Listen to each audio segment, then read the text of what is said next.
Dr. Charles Sage. He went into a coma for 48 hours. I'm 41 years. So I got full scholarship offers from different universities in the US, master's program leading to a PhD in applied mathematics, opportunity to work for the state of Massachusetts.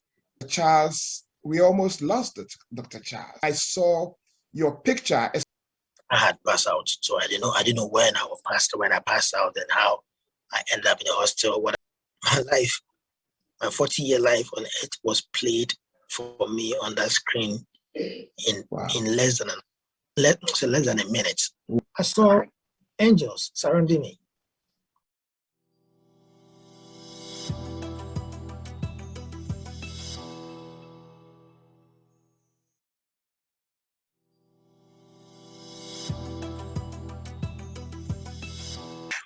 Hello, good evening, ladies and gentlemen, or good day, wherever you may find yourself, or good morning, or even good night. Maybe if you are about to go to sleep.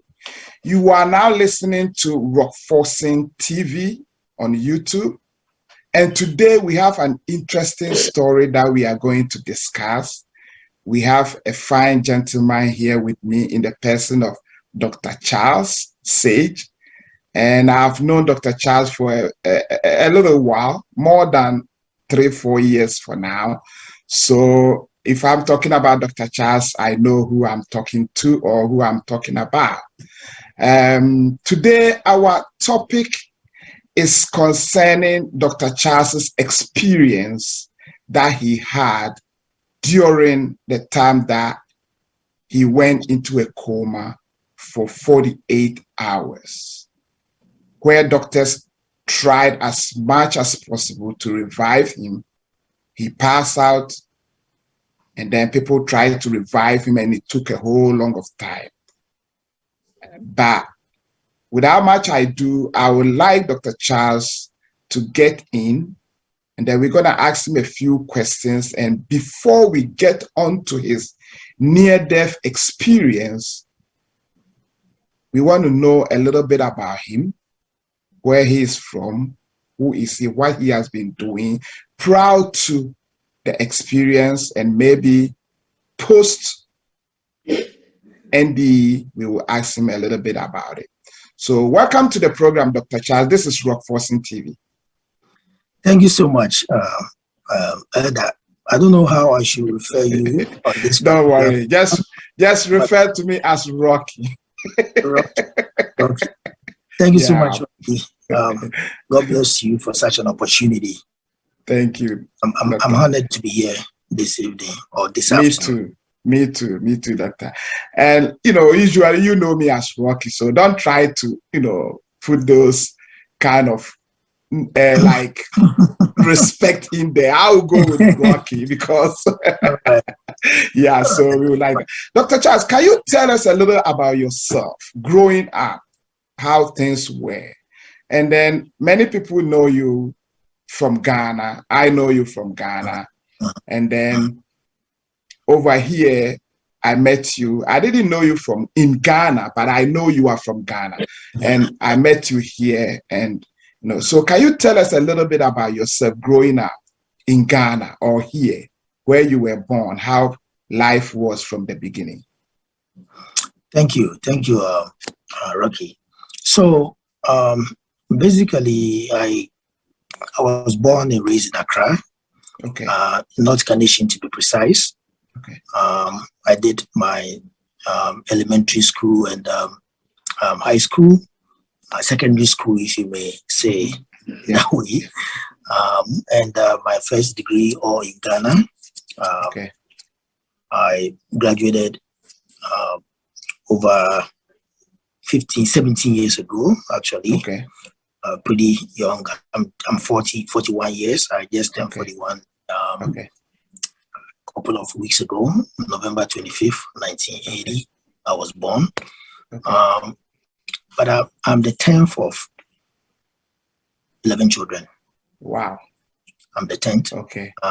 12 children, technically, but my parents had 11 kids. My mom was pregnant 11 times, but she had 12 kids. 12 kids. The younger ones behind me were twins. Oh, okay. All right. They were twins. I say they were twins because the younger twin died a while back. Okay. A freshman at Princeton University in New Jersey. Okay. Wow. And May his soul rest in peace. yeah, amen. So for the family, for my parents, my dad and mom only, they had 12 kids. Okay. And I'm the 10th of the 12 kids. Okay. There are 6 boys and 6 girls. Wow. I'm fortunate to have almost everyone alive. We lost our elder brother a while back. He was in Utah, here in the US for some time, and he died of cancer. Yeah, so basically that is about it. But the rest of us are, both here in Ghana. 60% of us are here in the US.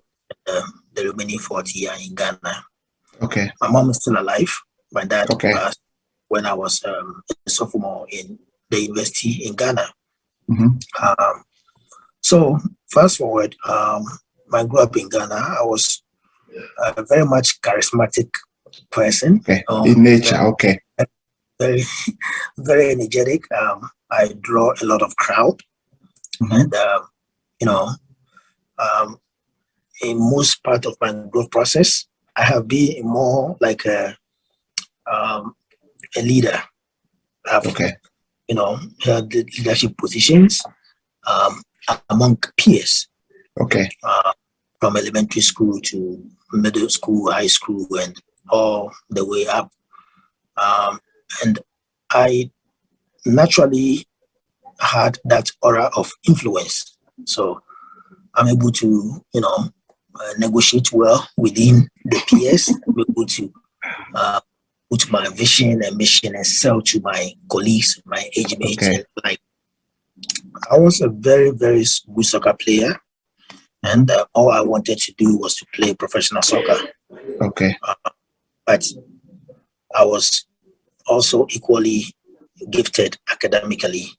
So at some point in my growth process, there was a turn between going the pure academic route or focusing on the sports that I was also very gifted there. Okay. Of course, my dad is part Ewe and part Achem. And he was very bookish, academic wise, loves, so there was no view or future for sports in our side. We're going to kill it. Growing up in Ghana, it's not like now that they are building better structures.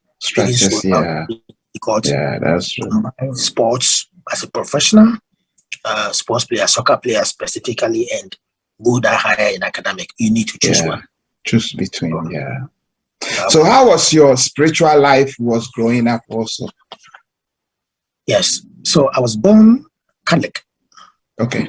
And right from the beginning, my mom particularly enforced the idea of me becoming a Catholic priest. Among all the siblings, my mom wanted just me to be a Catholic priest. I don't know why. Okay. And for some reason, I was put, I was given much opportunity in the Catholic church, the school system and everything. And, my name Charles is actually, I was actually named after the Catholic priest, and the Catholic church that we attended called Charles Luanga. So that was my birth name. They took some middle name from one saint called Charles Luanga, who is from, what's the name? Uganda. Okay. The saint, Martyrs of Uganda, if you have heard that before. So I was Charles Luanga. Charles, okay. That was so those of my friends that went to elementary school with me, those that I was popularly known as Charles Luanga. Luanga, okay. Right. So now fast forward, let's go to United States. Yeah. You grew up in Ghana, went to the university. I think your bachelor's or first degree was in Ghana. Yes. So fast forward to United States. How did you get here, and how has life been going on with you? Yeah. So the latter stage prior to coming to the US, I had developed some, very close spiritual relationship with, with God. And I had become much more involved with church activities.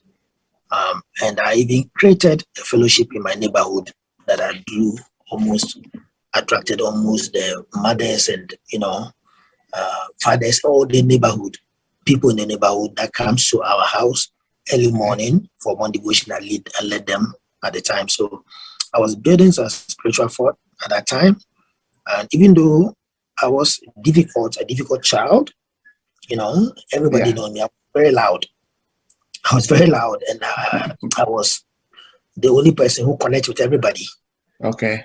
In my family, they are themselves, but I was for everybody. I was difficult because I had so strong belief or certain things that it's not our traditional way of raising. I was spoken, and I say the truth. Okay. They say a kid shouldn't tell an older person if he or she is lying.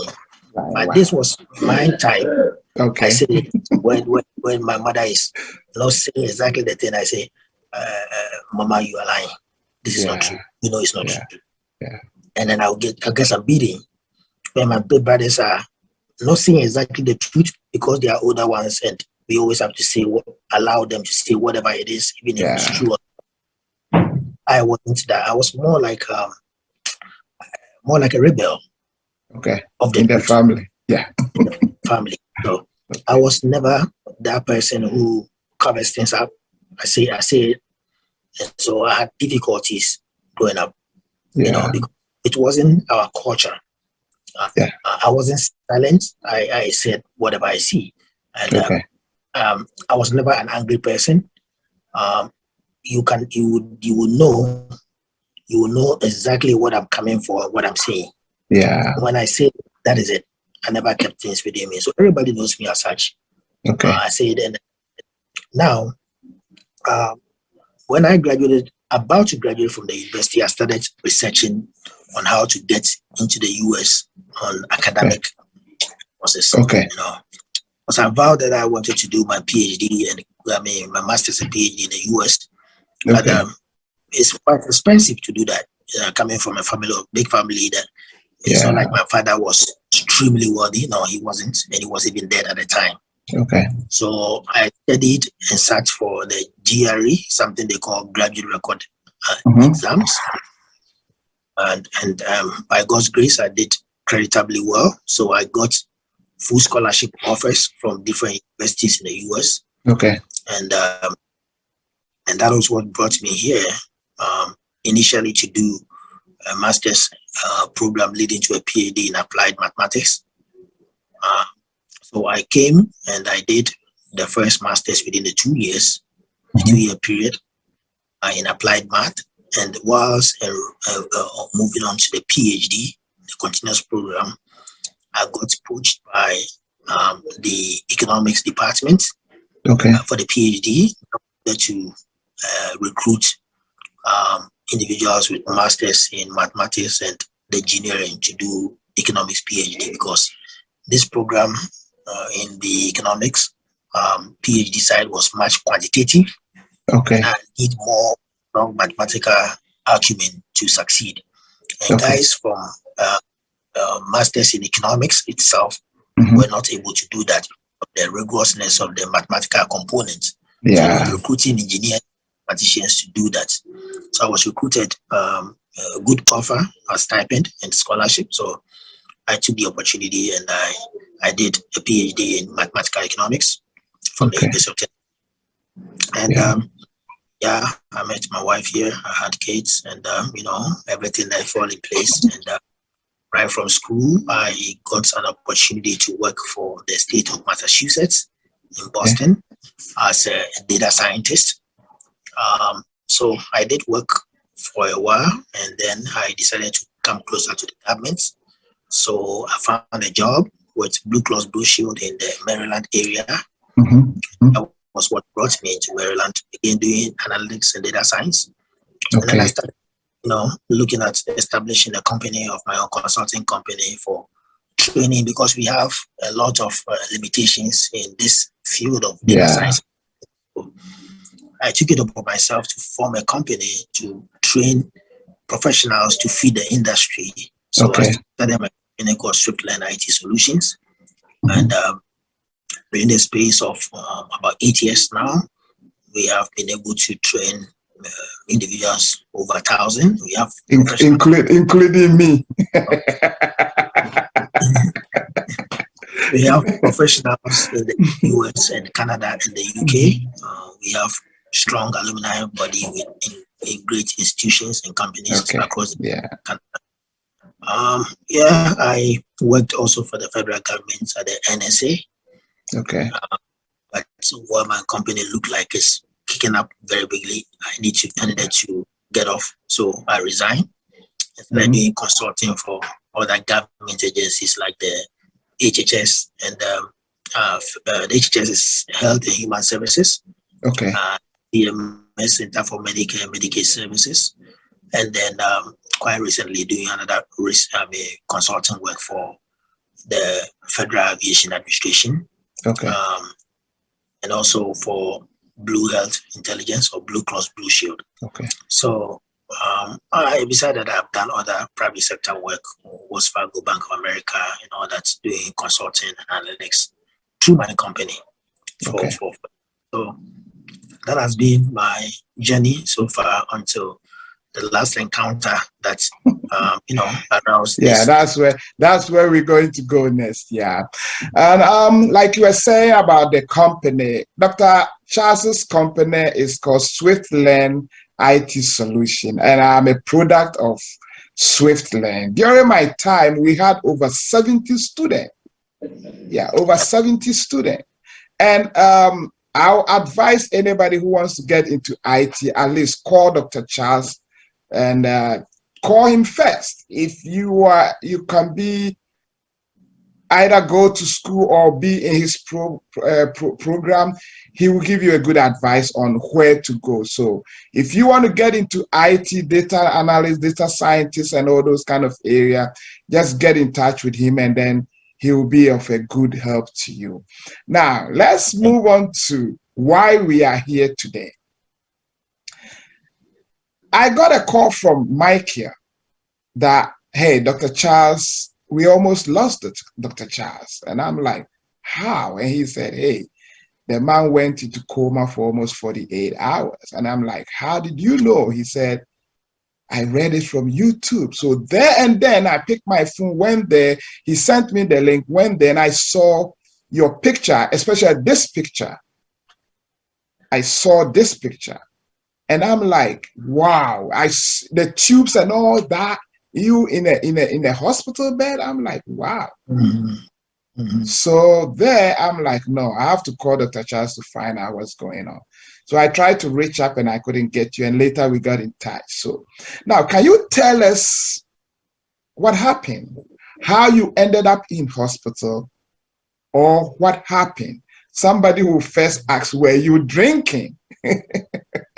That's what somebody is going to ask. What happened? What actually happened? Sure. Thank you, Rocky. So let me set the record straight. I don't drink. I never drank. Good. I don't smoke. I never smoked. Okay. So I'm naturally a hyped person. Yeah. So imagine if I am to smoke. Drink or smoke. Oh my God, you can't contain me. I'm naturally a hype person. I have a very deceiving voice. It might look like I'm much chill. I'm not chill. I'm very hype. Yeah. And thank God I didn't chance across smoke of any kind or drinking. I was naturally in tune with myself, even as a child. So it wasn't about drinking and nothing. But before I go into the detail of what happened, I just want to give a preamble to, just like a prelude to that event. I see that particular encounter was something that was meant to be happening at the time it happened. The time the time is so intriguing, if I may put the word that way. It was so something that is more like plan. So right around the age of 21, I was celebrating my birthday. I had a dream. The dream, I slept, okay, and all that I saw was that I was standing before a huge throne. Okay. And, when I lifted my head, my eyes to look up, who is sitting on the throne, there's this bright light shone on my face. So I could see, but I could see a huge image. Okay. Okay. And all I heard was, "You're going to be a father to many." That was it. As simple as that. I woke up. Usually when I have dreams, I don't remember when I wake up. Yeah. And I only have dreams. But this particular dream, I remembered when I got up. And I laughed about it. 21-year-old, I wasn't that serious. I told my parents about it, and they said, you may not have a lot of kids like we did, but you may have some impact or touch certain life, or you may adopt. So let's pray over it. And so I wrote it down. My dad especially put it this way. My dad and my mom actually prayed morning, afternoon, evening, consistently, like Muslims, like they were consistent. And then I was, so that was it. I totally forgot. Now, on my 41st birthday, I went out the day after the birthday with a friend into DC.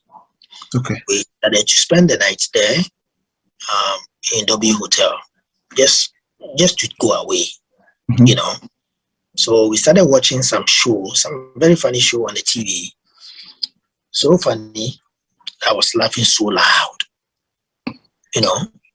So as I was laughing, the friend was also laughing so loud. And then suddenly he said, I stopped laughing. Now, I didn't know this. I was told. And so pushed me. I wasn't reacting. And then he said he poured water in my face. I wasn't reacting. They checked. I wasn't breathing. What has happened? They're standing. Sitting on the bed. Like that. Very lifeless. They tried to perform CPR on me. And no response. So they called 911. Very, the very tense mode. 911 came, did everything. I wasn't breathing. So fortunately, I was close by George Washington University Medical Center in DC. In DC, yeah. They rushed me to the ER. So the picture that you saw was where I was with all the drip and oxygen and stuff. They tried resuscitating me. All these things happened without my knowledge. I didn't know I was. Whilst you had passed out. I had passed out, so I didn't know when I passed out and how I ended up in the hospital. Whatever transpired, I had no idea. I don't. So what I do remember is where I was. So I found myself in a dark place, like a dark room, with a very big, like a television, like a very big. Let's say flat screen. And, my life, my 40-year life on earth was played for me on that screen in less than a minute. Wow. Yeah, very fast. From my bed, from everything that I did, fighting, sorting, stealing my mother's coins, following women in school, doing everything. Writing on a piece of paper, writing on my tires so that I can copy sometimes to beat. All sort of manner. Yeah, we do a lot of stuff in at school. Yeah, everything was played. It was so fast.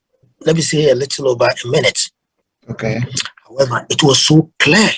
Yeah. So clear. No argument. And You could At not some say point, it wasn't you. no. This is you. It was me. At some point, it was so embarrassing, so embarrassing to a level where I started screaming, hey, like no, and then suddenly it ended. Everything done in less than about a minute. Okay. Then I opened my eye and I found myself in a different place. Okay. This time I saw angels surrounding me. Wow. Like that. The description is this way. The faces are life raceless. Okay. You can see different race of humans in one. So like if I'm looking at your face, I see multiple race in your Multiple face. race in one man. Okay. Yeah. So you cannot pin an angel to being white, black. You can see. Okay. Okay. So when you see, you can identify yourself. Within Somebody them. like you. Exactly, within them. You can see a white person within them. You can see a Korean. Like it's raceless. Okay. Very beautiful. Okay. Very beautiful. Smooth and everything. Very beautiful. But Dr. Charles, before you proceed, let me ask about this. How is your knowledge in Bible? How deep is your knowledge in Bible? Light, not that much, or how? It's very embarrassing now if I say this. Extremely light. Okay. I everything went away. I'll be honest with you. Okay. I was building it aggressively in my last year before coming to the US. Everything went away. Yeah. Because the reason why I'm asking you this is what you just said is something that is really in the Bible. That's why I'm asking you if you really, I just wanted to know if you knew this before this incident happened. No, I have no idea. In fact, I have had discussions with men of God all over the world. I got a lot of calls from men of God from all over. Okay. And then when I narrated these things, they were telling me this was actually in the Bible. This was actually in the Bible. This one. Okay. I never have come across those. I've never heard those before. Yeah. Like I never seen anything like this in the Bible. Okay. I'm very nervous when it comes to it. Now I'm beginning to say, wow. So all this in the Bible, I'm beginning to research. You can see my Bible. Research for it. Okay. I'm researching for stuff. But okay, so all right, so continue from the race type. Yeah, the race there. Yeah. So they look very, very nice, very, very beautiful, but different race or shades of race in one. And they were encouraging me to return. It wasn't my time. Now, if you look at the neck down, you see foggy smoke like the clouds, the clouds. Very beautiful, serene, calm atmosphere. So you only see the neck side, the head, actually, the face. So all the way down, foggy smoke like clouds, if I put it. Okay. And I was surrounded by these angels, and they were admonishing me to go back. It wasn't my time. I should go back. I do have a lot of work. I'm doing a great job. I should continue to give my heart. Okay. It matters, and my deeds have saved me. My kindness have saved me. I have a lot of work to do. I should go back and do. Mind you, at that moment that I was being told, I had no concept of what or where they were telling me to go. Okay, so you had no knowledge of earth. Of this, yeah, I have no knowledge. Okay. I have no knowledge. I thought that was where. So does it mean that at that point in time you had forgotten about you existing on earth here? Yes. Okay. I've entirely forgotten about me existing. See, my video had been played for me. Okay. But at the time of that discussion, after I watched my video, I still had no knowledge of where it actually happened. Yeah. Okay. Yeah. All right. Then I was out of this one. In fact, I did not remember when I had a wife, kids, mom, dad, brother, school, employees, students, whatever. I had no knowledge of nothing here. Absolutely nothing. Wow. So I was confused. I was like, where do I go to? I belong here. This is serene. This is good. I also belong here. So I was arguing back and forth. Okay. That I want to stay. Okay. And then persistent encouragement and prayers and affirmation. You are doing a good job. Go and continue. Continue your generosity. You are going to be giving more work, and you are going to be helping the kingdom. You are going to be touching lives. Your resources will benefit the kingdom. Go back. Okay. Go back. So that persistent encouragement and prayers by the angels, I suddenly gained knowledge of what it is that, where it is that they were asking me to go, which is this world. So when I gained, that was when I returned. Okay. So I woke up and I found myself in a hospital bed with all the drip and everything on me. I was never sick, not even experiencing headache or stomach ache or something, like nothing. So when you woke up from this, like when you woke up and came back to life, you had no, you were not sick. I wasn't sick prior to before. going. Okay. I was also not sick. Afterwards. Didn't experience anything afterwards. Wow. One thing was that I just couldn't speak or talk. Okay. I couldn't talk. Okay. So I came up and I found myself there. What is it? So I was talking, but it wasn't coming out. It was like I was blowing air. And then realizing that the people couldn't hear me, I was doing gestures, like I was talking, like you can see, I was angry and wanting to know why I was here. Okay. They were encouraging me. When I got up, doctors were clapping. Wow. Yeah, this is a miracle, medical miracle, because they could not pinpoint exactly what it is that brought me into that state. So when you woke up, how long was it? A day, 5 hours, 2 hours? So initially they told me that it's about 48 hours. No, the correct timing days after that I spoke with the person who was there from the beginning and everything, because they changed shifts. Okay. It was the period from the time I went out to the time I came was about 7 hours. It wasn't 48 hours. It was about 7 hours. Okay. So the calculation of the time that they gave, about 7 hours. Okay. Yeah, and even so, the doctor said at some point when I was not breathing at all, I was lifeless. Mind you, I came back naked, like I was laying down like a dead body in the bed. The thing was just covering me. Wow. You know, so the doctor said at the time that he tried so many things that I wasn't coming, I wasn't even breathing, they were about to pronounce me. Then they realized that my pulse started beeping. Okay. Beeping, so they gave a chance. On the monitor. So I think that was the time that I was, arguing back and forth with the angels. Where should I go and all that kind of stuff? Yeah. All right. So I came and there was nothing wrong. I just wanted to get up and go. And they said, just relax. We need to run some 2 scans and stuff. They did that quickly and I left the hospital that same day immediately. Okay. I was angry. Why am I there? I went there. There was nothing wrong with me. Yeah. But I couldn't speak. I couldn't talk. Wow. I couldn't talk. I have lost. Was it because of the tubes they put in you for the intubation or what? Maybe, but I wanted to speak out. I say something, but whenever I tried, nothing was coming out. Wow. Yeah. Could also be the transition, Okay. Now I spoke to one religious leader from Ghana yesterday. He called me after hearing my story, so he was able to connect and got my number.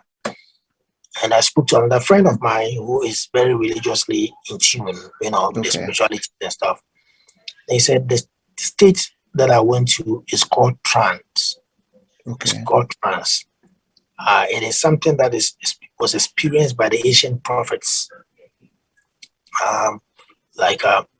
Peter went into trance. Yeah. And a lot of the ancient Catholic priests, a lot of them went to trance. Okay. It's a state between life and death. At that point in time, you have the concept of what is ahead of you. And in most cases, every one of us go through trance before death. Yeah. But few people go to trance and come back. Yeah.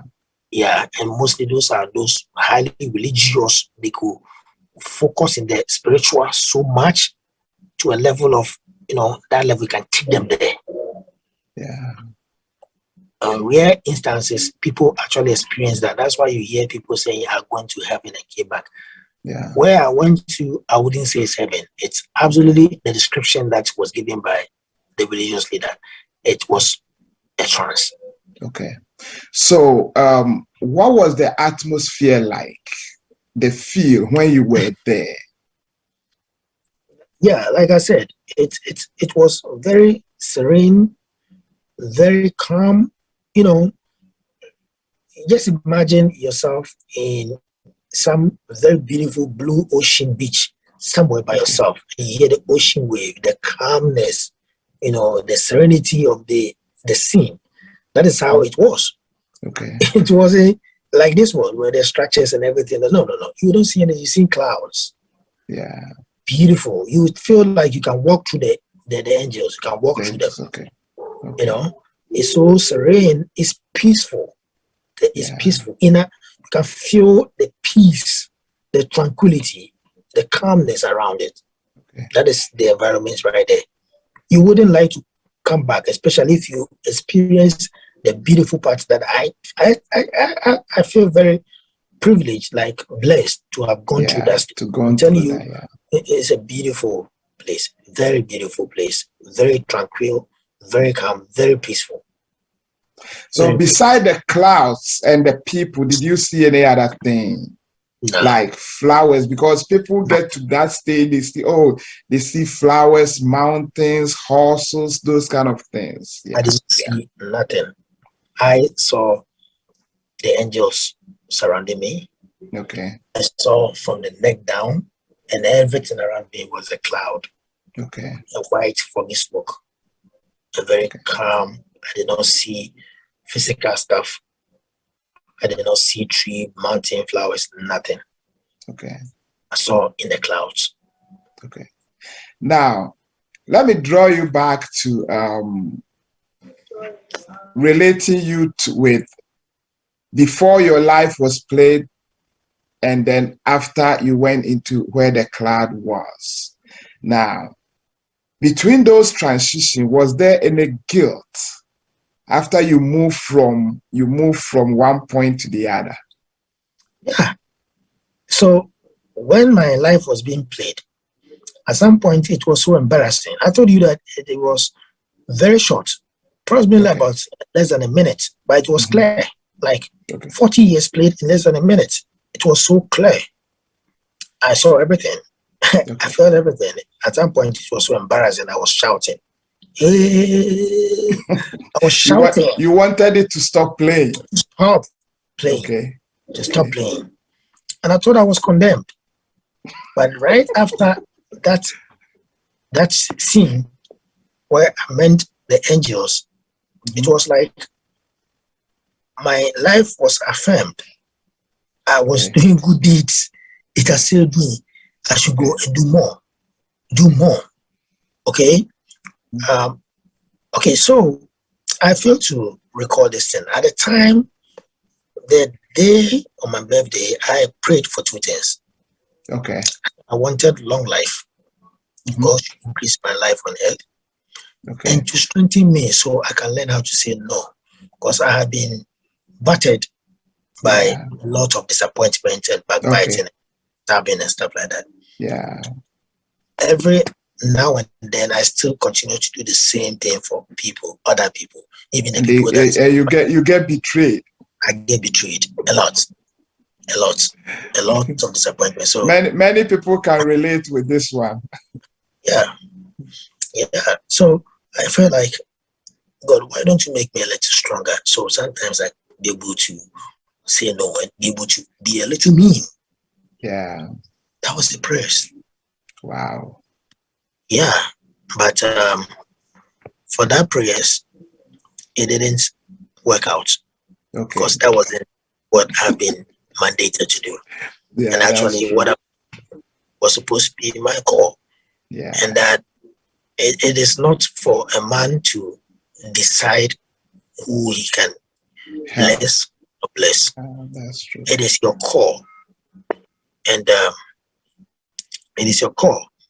And you have to do it regardless, because that is a great call. Everything is vanity. From what I experienced, everything is vanity. All the things that we crave for and everything that we fight for and the back and forth, expecting people to reward you or say the good things about you because you have been good to them, it's absolutely none of our work. Okay. Our reward is actually what follows us. And in my case, I was saved by such work. Okay.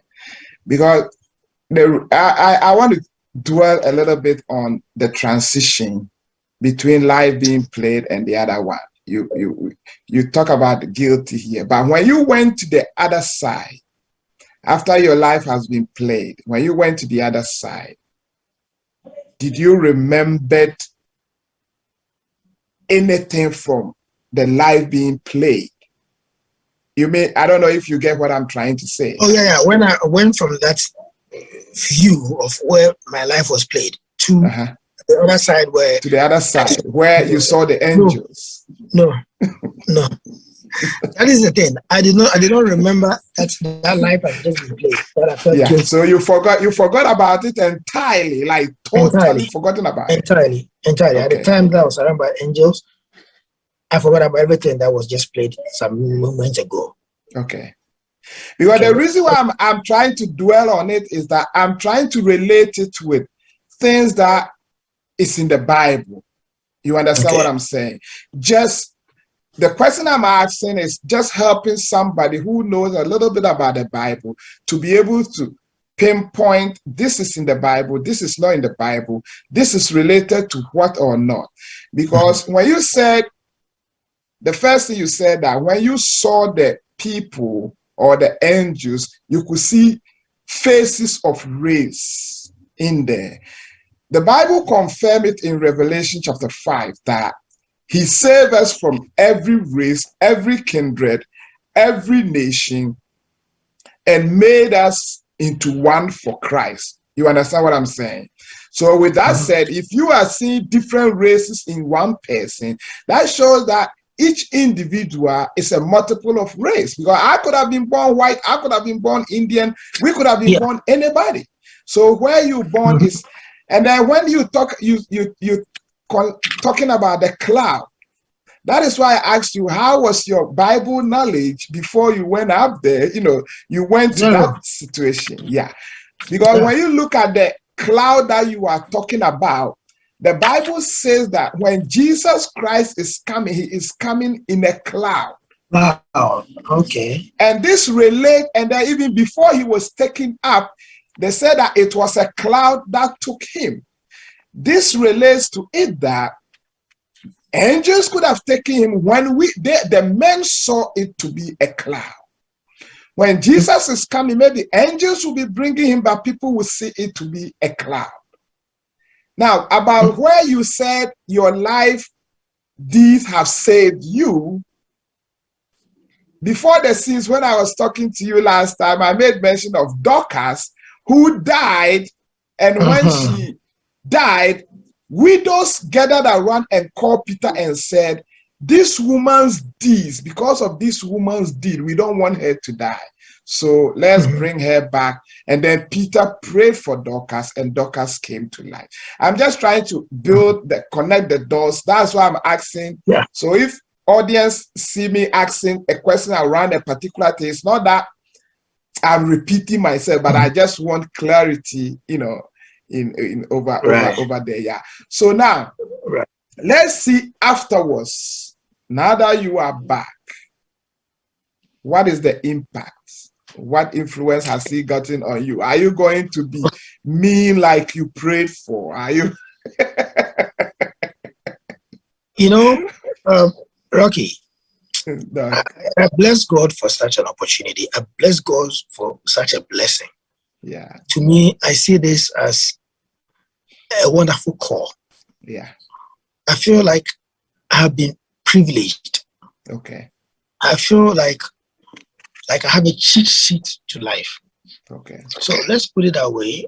It feels like you are preparing for an exam with your friend, but your friend has the questions of the exam and the solutions. Okay. So once everybody is studying hard and rushing, he is chilled because he knows the solution He's just or studying the answers. Yeah. the answers. The answers. In more or less, that is how I feel. Okay. For my return, it took me about 2 days to gain my voice back. Okay. Even it was so light. I lost the small base that I have. I didn't have it anyway before. Now I lost everything, but thank God I came back to normal in a short time.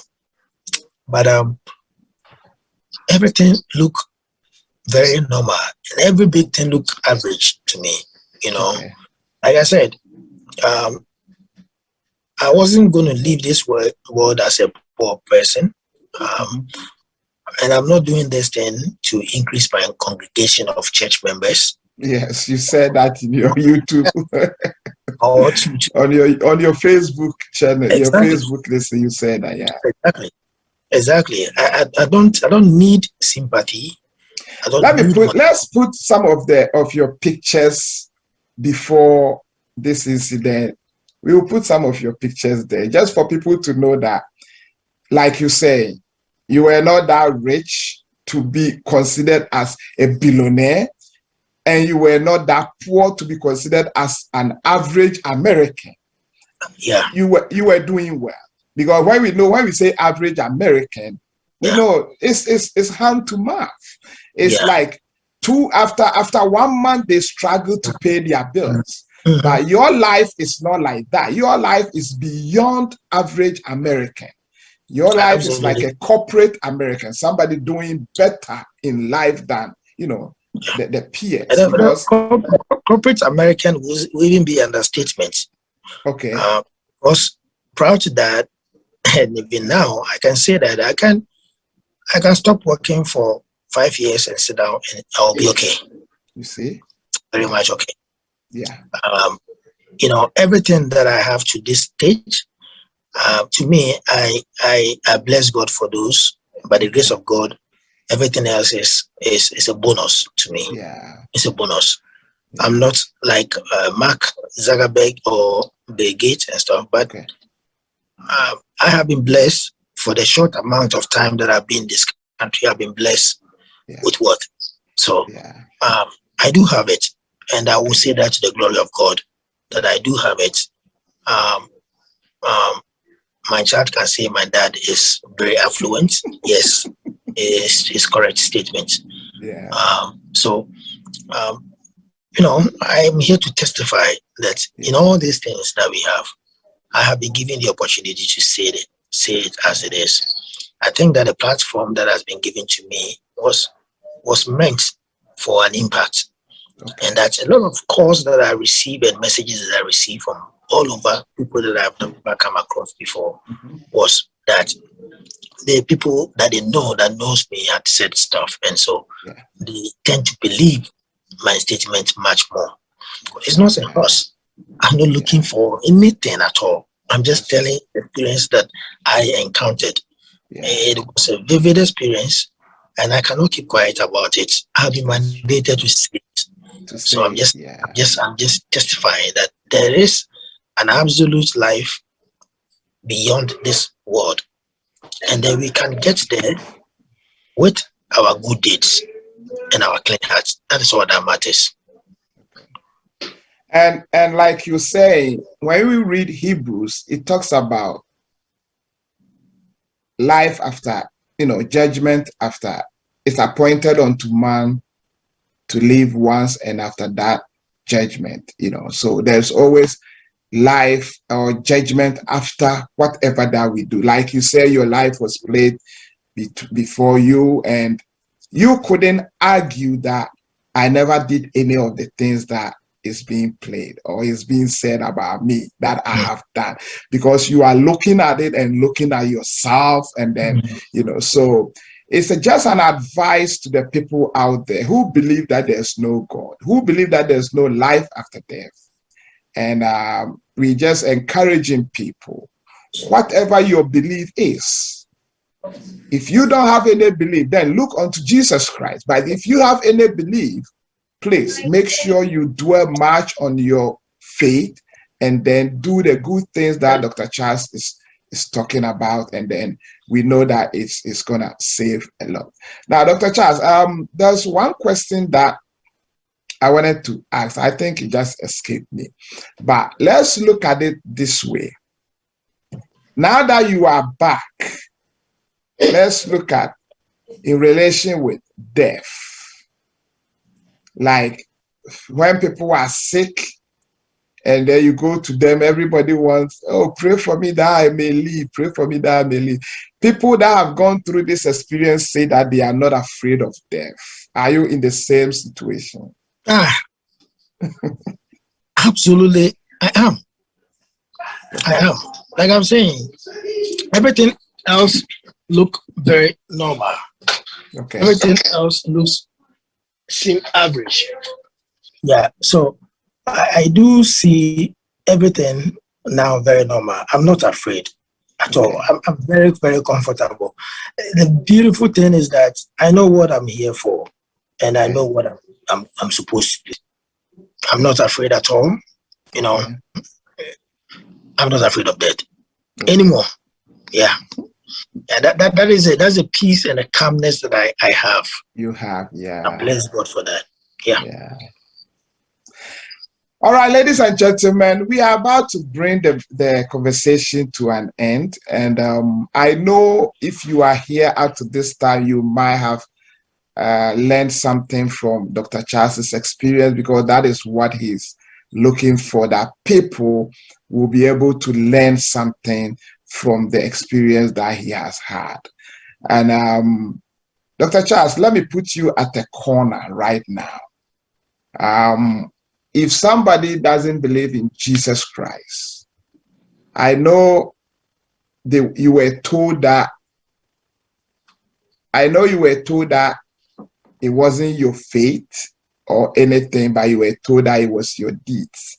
So now, if somebody doesn't believe in Jesus Christ, is there any advice you want to give to the person? Because after knowing what you know, based on your childhood experience as at now, do you see that your childhood behavior of believing in God and in Jesus Christ also had a little influence in a little like this experience? And if somebody says he is not believing in that and he thinks he can get there, is it possible? Or from the little experience you have, is the deeds alone enough?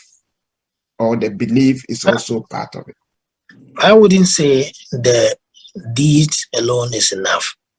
See, our judgment, from my experience, our judgment of what is sinful and what God considered as the total condemnation may not be as he actually considered to be. Okay. And I think that in my case, for example, myself as a human being watching myself in that screen, I condemned myself. Okay. Yeah. I at least expected that applause and that encouragement that I received from the angels. Okay.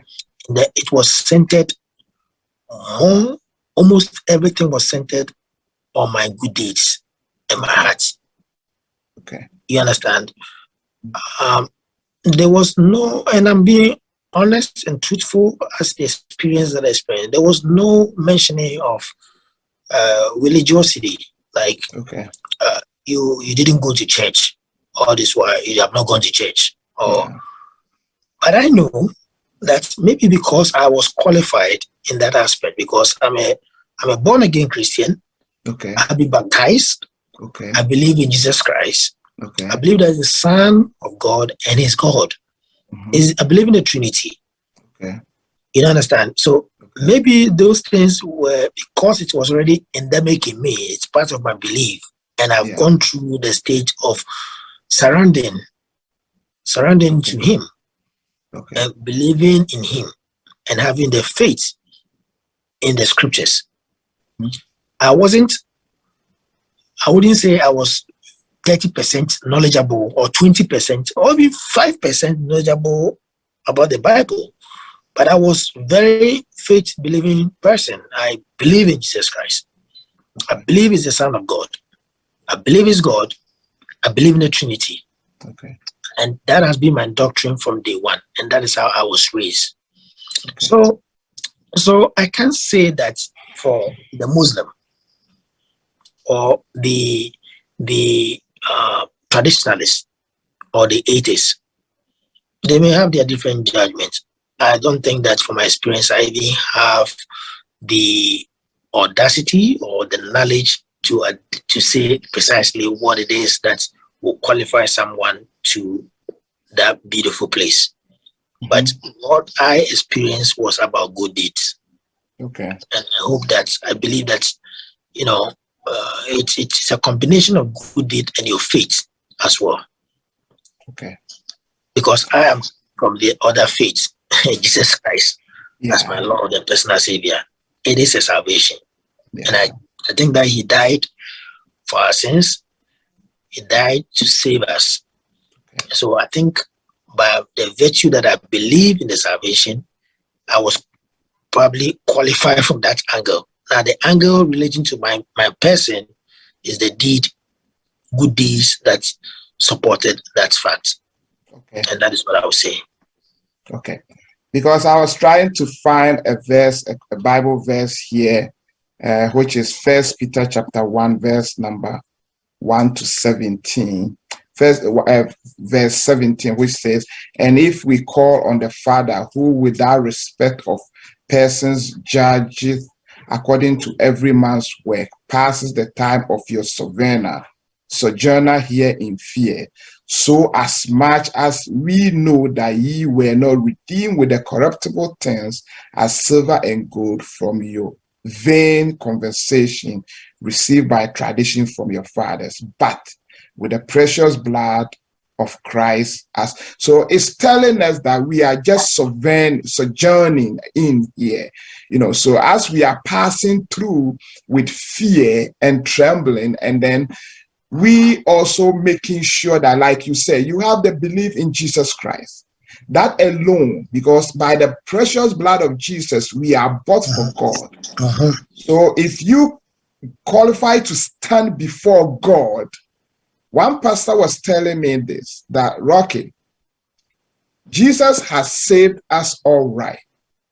But when we get to heaven, it's not going to be our being saved by Jesus Christ, but the reward or things that we're going to get will be that, what did you do for Christ when you were on earth after you were saved?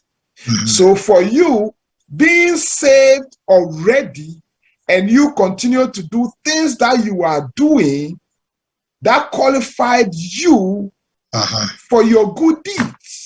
It's not your good deed that saved you, but after being born again, your good deeds are being remembered by God.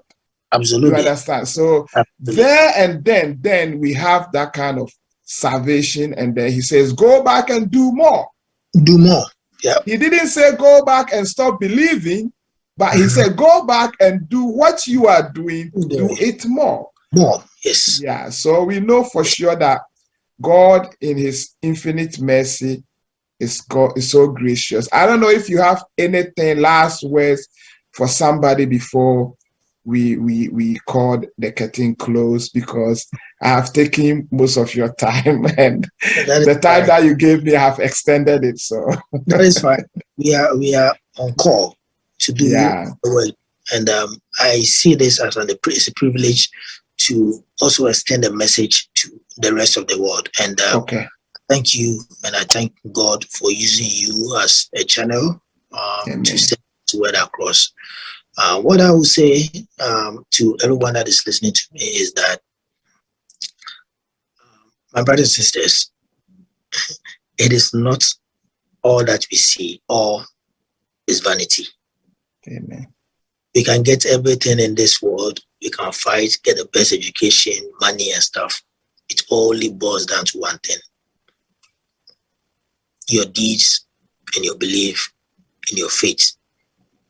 In this case, in Jesus Christ as your Lord and personal Savior. I wasn't strong in my faith, even though I believe in my faith.